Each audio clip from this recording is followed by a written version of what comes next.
Franklin stood alone at the edge of the vast estate, the cold morning wind whispering through the trees planted by his grandfather decades ago. He had always loved this place, the rolling hills, the shimmering lake, and the towering mansion that loomed behind him like a memory too big to forget.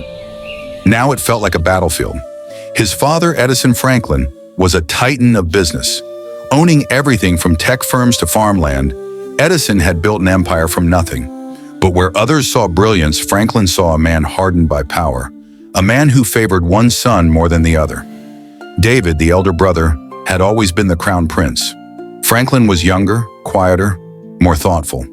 Where David attended board meetings and flaunted power, Franklin wrote music, read books, and took care of the old workers on the estate. Edison admired ambition, not compassion. When Edison passed suddenly, the will became the matchstick to a firestorm. The document was vague, and rumors swirled that a second hidden will existed, one that would change everything. David immediately moved to seize control. "The business needs me," he declared. "It's what father would have wanted." Franklin didn't argue. He just listened and prayed.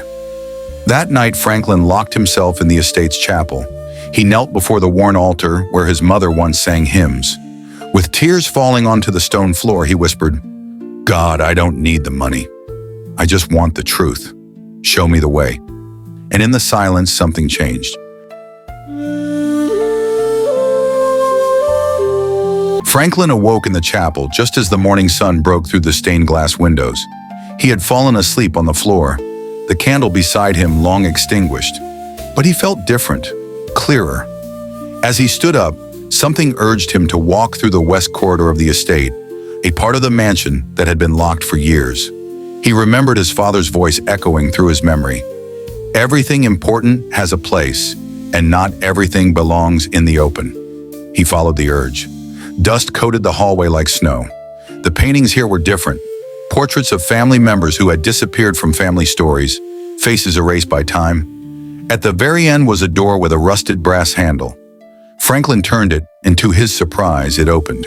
Inside was a study, his father's hidden retreat. The air smelled of leather and old wood. There were shelves of ledgers, maps of land Edison had owned, and one safe, embedded in the floor beneath a rug. Franklin knelt beside it. The numbers came to him, not in a mystical way, but like remembering something you always knew deep down.